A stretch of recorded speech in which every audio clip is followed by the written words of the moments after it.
என் இனிய அன்பு உள்ளங்களே, உங்கள் அனைவருக்கும் என் அன்பான வணக்கம். பொய் காதல் இதில் மெய் தீண்டல் தகுமோ நாவல் பகுதி 11. வாங்க தொடர்ந்து கதை கேட்கலாம். மறுநாள் காலை 10 மணி அளவில் சிற்பியின் வீட்டிற்கு வந்த ஹரியின் கையில் ஒரு பெட்டியும் இருந்தது. ஹாலில் அமர்ந்திருந்த தாத்தா பாட்டி, என்னப்பா இது என்று கேட்க, ஒரு மீட்டிங் இருக்கு, அதுல சப்மிட் பண்ண வேண்டிய டாக்குமெண்ட்ஸ் எல்லாம் இதுல இருக்கு, நான் சிற்பிய பார்த்துட்டு கிளம்புறேன் என்று கூறிவிட்டு மாடிக்கு சென்றான். சிற்பியின் அறைக்கதவு திறந்துதான் இருக்கிறது.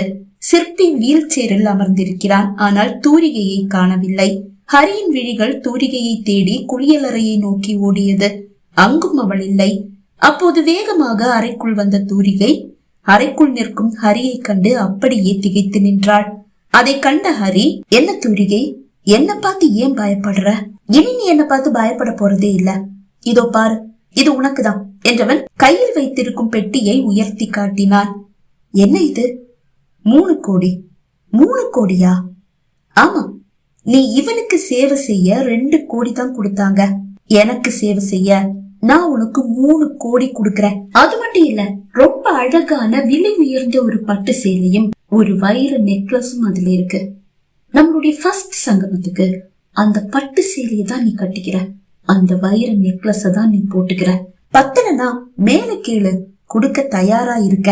வீல் சேரில் அமர்ந்திருக்கும் சிற்பியால் திரும்பி பார்க்க முடியவில்லை. விழிகளை மட்டும் அசைத்து இருவரையும் பார்க்க முயல்கிறான். ஆனால் முடியவில்லை. தூரிகையின் பதில் என்னவாக இருக்கும்? அவன் செவிகளை கூர்ப்பித்தான். தூரிகை சிரித்தாள். 3 கோடி? இது 10 சொன்னா அது பேராசை. சத்தியமா நான் இதை எதிர்பார்க்கல. ஹரியின் உதட்டில் வெற்றி புன்னகை. பாத்தியா, உன்னுடைய பத்தினி வேஷம் 3 கோடியில காணாமலே போச்சு. ஆமா, 3 கோடி இருக்கே, பத்தினி வேஷம் போட்டா நடக்குமா? கொடுங்க என்று கேட்டு வாங்கி கொண்டாள். காசை எடுத்து வச்சுட்டு பெட்டியை திருப்பி கொடு, கீழே தாத்தா பாட்டி இருக்காங்க, சந்தேகம் வந்துடும். சரி என்றவள் காசை எடுத்துக்கொண்டு அவளது அறைக்கு சென்றாள். அதை பீரோவில் அடுக்கி வைத்துவிட்டு பெட்டியை கொண்டு வந்து ஹரியிடம் கொடுத்தாள். அதை வாங்கி கொண்டவன், நான் எப்ப வரட்டும் தூரிகை? நைட்டு 12 மணிக்கு மேல வரவா? வீட்டுல எல்லாரும் தூங்கி இருப்பாங்க. சிற்பியும் தூங்கி இருப்பான். இங்க வேண்டாம், பக்கத்துல தானே உங்களுடைய ரூம் இருக்கு, அங்க போதும். நீங்க என்கிட்ட இருந்து என்ன எதிர்பார்க்கறீங்கன்னு எனக்கு புரியுது. ஆனா அதுக்கு முன்னாடி எனக்கு ஒரு சின்ன உதவி செய்யணுமே. என்னன்னு கேளு, செய்ய தயாரா இருக்கேன். நான் உங்க மனைவிய பார்க்கணும். எங்க கல்யாணத்துக்கு பார்த்ததுதான். அவளை சந்தேகமாக பார்த்தவன், ஏய், என்ன மாட்டி விட போறியா? சத்தியமா இல்ல. 3 கோடி கொடுத்திருக்கீங்க, உங்களை எப்படி மாட்டி விட முடியும்? ஆனா நீங்க இதே மாதிரி கோடி கோடியா என்கிட்ட வந்து கொட்டணும்னா நீங்க ஹாப்பியா இருக்கணும்ல. உங்க மனைவி உங்களை தலைமையில தூக்கி வச்சு கொண்டாடுற மாதிரி உங்களை பத்தி ஆஹா ஓஹோன்னு புகழ்ந்து பேசி உங்க உச்சிய குளிர வைக்க போறேன். உன்னை நம்பலாமா? சந்தேகமாக அவன் கேட்டான். சத்தியமா நம்பலாம். சாமி சத்தியமா? சிரித்தவள், அது தப்பு. நான் சத்தியம்னு சொன்னா அது சத்தியம்தான், அதுக்கு மேல இன்னொரு வார்த்தை கிடையாது. சரி, உன்னை நம்புறேன். சாயந்தரம் என்னுடைய மனைவியை நான் கூட்டிட்டு வரேன், அவளும் சிற்பிய பாக்கணும்னு சொல்லிட்டு இருந்தா என்று கூறி விடை பெற சிற்பியின் விழிகளில் ஒரு வெறுப்பை தூரிகை கண்டாள். அதை பொருட்படுத்தாமல், காசுனா கசக்கவா செய்யும் என்று கேட்டுவிட்டு அலட்சியமாக வெளியே சென்றாள். மதியம் சிற்பிக்கு தைலம் போடும் நேரம்தான். அறைக்கு திரும்பி வந்தாள். அவளோடு 2 வேலையாட்களும் இருக்கிறார்கள். வீல் சேரில் அமர்ந்திருப்பவனை தூக்கி படுக்கையில் கிடத்த வேண்டும் அல்லவா?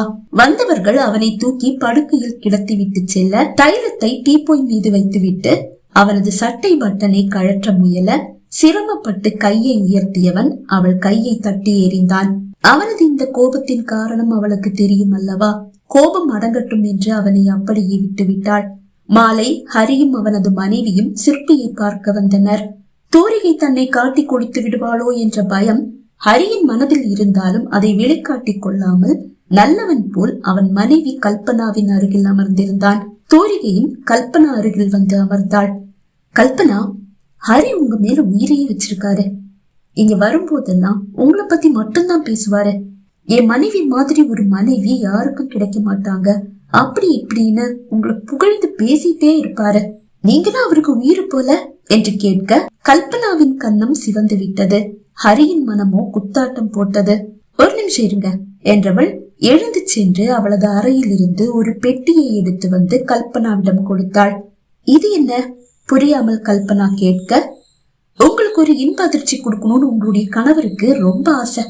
திறந்து பாருங்க, இதுல இருக்கிறதெல்லாம் உங்களுக்கு தான். தூரிகை கூற கல்பனா பெட்டியை திறந்து பார்த்தாள். அதில் கட்டுக்கட்டாக காசும் ஒரு அழகான பட்டு புடவையும் ஒரு வைர நெக்லஸும் இருக்கிறது. தூரிகை, இதெல்லாம் என்ன? இது உங்க கணவர் உங்களுக்கு கொடுக்க சொல்லி என்கிட்ட கொடுத்தது. அவள் அப்படி கூற ஹரியின் முகம் சுருங்கி போனது. சிற்பியின் முகம் மலர்ந்தது. இதை இவரு நேரடியா என்கிட்டயே கொடுத்திருக்கலாமே. அதையும் நான் கேட்டேன். அப்படி கொடுத்திருந்தா நீங்க சந்தோஷப்பட்டிருப்பீங்க. ஆனா இந்த அளவு சந்தோஷப்பட்டிருப்பீங்களா? அததான் அவர் கேட்டாரு.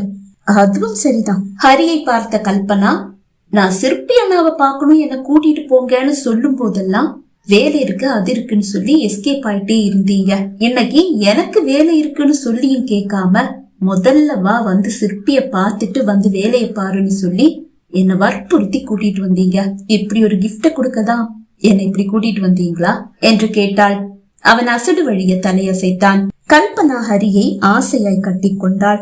சிறிது நேரத்தில் இருவரும் விடை பெற, அன்று ஹரி கொடுத்த போன் நம்பரை தூரிகை சுருட்டி அவன் முகத்தில் வீசி எறிந்தாலும் அறையை சுத்தம் செய்யும் போது எதற்கும் இருக்கட்டும் என்று எடுத்து மேஜை மீது வைத்திருந்தாள். அந்த காகிதத்தை தேடி எடுத்து ஹரியின் எண்ணிற்கு அழைத்தாள் தூரிகை. அழைப்பு ஏற்கப்பட்டதும், நான் தூரிகை, பக்கத்துல கல்பனா இருப்பாங்கன்னு தெரியும், நான் சொல்றத மட்டும் பேசாம கேளுங்க ஹரி. நீங்க என்கிட்ட இதே மாதிரி எவ்வளவு காசை கொண்டு வந்து கொட்டி கொட்டி கொடுத்தாலும் அதெல்லாம் பத்திரமா கல்பனா கிட்ட போய் சேர்ந்துடும். இத நான் ஏன் கல்பனா கிட்ட கொடுத்தேன்னு கேட்டா, எங்க அப்பா பண்ண தப்பால நாங்க நடு தெருவுல வந்த மாதிரி நீங்க பண்ற தப்பால உங்களுடைய மனைவியும் குழந்தைகளும் நடு தெருவுக்கு வராம இருக்க இந்த காசு அவங்களுக்கு உதவும். அதனாலதான் கல்பனா கிட்ட இந்த காசை நான் கொடுத்தேன். நீங்க அழிக்கிற காசுல இந்த 3 கோடியாவது பத்திரமா உங்க மனைவி கையில இருக்கட்டுமே. இனி என்கிட்ட நீங்க வாலாட்ட முயற்சி பண்ணாதீங்க. ஆட்டுனா ஏன் ஆட்டம் வேற மாதிரி இருக்கும். அப்புறம் இன்னொரு விஷயத்தையும் சொல்லிக்க ஆசைப்படுறேன். என் நம்பர் கிடைச்சிருச்சேன்னு இந்த நம்பருக்கு போன் பண்ணி என்ன தொல்லை பண்ணலான்னு நினைக்காதீங்க. உன்ன மாதிரி ஆட்களை சமாளிக்கிறதுக்காகவே எடுத்து வச்ச சிம் இது எப்பவுமே சுவிட்ச் ஆஃப்ல தான் இருக்கும். எனக்கு எப்ப தேவையோ அப்ப மட்டும் எடுத்து யூஸ் பண்ணிட்டு திரும்பவும் கழட்டி வச்சிடுவேன். சரி, போனை வச்சிடவா? அழைப்பை துண்டித்தவள் சிற்பியை பார்த்தாள். அவன் முகம் மலர்ந்திருக்கிறது. அவன் அருகில் வந்தவள், இனி தைலம் போட்டு விடவா என்று கேட்டாள். கண்களால் ஆம் என்று செய்கை செய்தான். அவன் உடைகளை களைத்தவள் தைலத்தை எடுத்து அவன் உடலில் தேய்க்கும் போது எந்த உணர்ச்சியையும் அவன் அறியவில்லை. ஆனால் தங்கமான தூரிகையின் குணத்தை கண்ணால் கண்ட பிறகு இன்று முதன்முறை அவளது ஸ்பரிசத்தை உணர அவன் மனம் விரும்பியது. ஆனால் அதை அவனால் உணர முடியவில்லை. ஏனென்று தெரியவில்லை. அவள் மீது ஒரு பாசம். இது பாசமா அல்லது காதலா? அவள் கைப்படும் இடங்களை எல்லாம் அவன் விழிகள் கண்டு ரசித்தன. தைலம் போட்டு முடித்தவள் அவனது கைகளையும் கால்களையும் உயர்த்தியும் தாழ்த்தியும் அசைத்து கொண்டிருக்க அறைக்குள் வந்த சிற்பியின் அம்மா எதுவும் பேசாமல் திரும்பி சென்றார். தூரிகை அவரை பார்க்கவே இல்லை. அவனது கால்களை அசைத்து முடித்தவள் கைகளையும் அசைத்து முடித்த பிறகு அதை மெதுவாக விடுவிக்கும் போது அவன் கரம் அவள் கரத்தை இறுக பற்றி கொண்டது. அவள் விழிகள் அவன் விழிகளை பார்த்தன. அந்த விழிகளில் கசிவது காதலா? அவளுக்கு வியப்பு. சிற்பி தன்னை நேசிக்கிறானா என்ன? ஏனென்று தெரியவில்லை. அவனது விழிகளை எதிர்கொள்ள அவளால் முடியவில்லை. அவள் விழிகள் தரையை பார்த்தது. சிறிது நேரத்திலேயே பலம் இழந்த அவனது கை செயல் இழந்தது. உங்க மனசுதான் உங்களுடைய நோயை குணமாக்கும். நீங்க நினைச்சா, உங்க மனசு நினைச்சா உங்களால இன்னைக்கு இந்த நிமிஷம் கூட எந்திரிச்சு நடக்க முடியும். உங்ககிட்ட நிறைய மாற்றம் தெரியுது. நீங்க என்கிட்ட வைத்தியர்கிட்ட சொல்லக்கூடாதுன்னு சொன்னாலும் நான் உங்களுக்கு தெரியாம வைத்தியர்கிட்ட சொல்லிட்டேன். உங்களுக்கு முன்னேற்றம் இருக்குன்னு தெரிஞ்சாதானே வைத்தியரும் அதுக்கு ஏத்த மாதிரி ட்ரீட்மெண்ட் பண்ணுவாரு. அதனாலதான் நீங்க சொல்ல வேண்டாம்னு சொல்லியும் நான் சொல்லிட்டேன். அவன் அருகில் ஒரு இருக்கையை போட்டு அமர்ந்தவள், உங்களுடைய மனசோட பவர் உங்களுக்கு தெரியும். ஆனா ஏன்னு தெரியல, நீங்க அதை பயன்படுத்த மறுக்கிறீங்க. அப்படியும் சொல்லிட முடியாது. உடல் இப்படி சோர்ந்து கிடக்கும் போது மனமும் சோர்ந்துதானே போகும். அவள் பேசிக்கொண்டே இருக்க அவளது வார்த்தைகள் அவனை உற்சாகமடைய வைத்தது. அடுத்தவர் உதவியின்றி எழுந்து நடக்க வேண்டும் என்ற அவனது மனதின் ஆவல் மெல்ல மெல்ல உயரவும் ஆரம்பித்தது. இரவு சிற்பியின் உணவை வேலைக்கார அம்மா கொண்டு வந்து கொடுத்தார். அதை வாங்கி டீப்போய் மீது வைத்தவள், அம்மா இவர் தூக்கி உட்கார வைக்கணும், கொஞ்சம் ஹெல்ப் பண்ணுங்க என்று கூறிவிட்டு சிற்பியின் தலையை மெல்ல பிடித்து உயர்த்தி தன் மார்போடு சேர்த்து கொண்டாள்.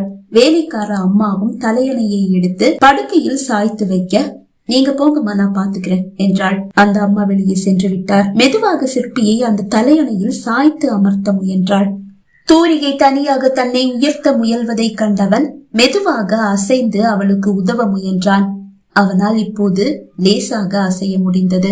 தூரிகைக்கு மகிழ்ச்சி தாழவில்லை. அவன் அசைந்து கொடுத்ததால் அவனை எளிதில் படுக்கையில் சாய்த்து அமர்த்தினாள். அதன் பிறகு கொண்டு வந்து வைத்த உணவை கையில் எடுத்தவள், என்ன இது சாப்பாடு? இதெல்லாம் இவர் எப்படி சாப்பிடுறாரு? எங்க சாப்பிடுறாரு? ஸ்பூன்ல எடுத்து ஊட்டி விட்டா அது அப்படியே உள்ள இறங்கி போயிடுது, சத்தமாக கூறியவளை சிற்பி முறைத்தான். என்ன முறைக்கிறீங்க? இதெல்லாம் ஒரு சாப்பாடுன்னு எப்படிதான் சாப்பிடுறீங்களோ? உணவை எடுத்து அவனுக்கு ஊட்டினாள்.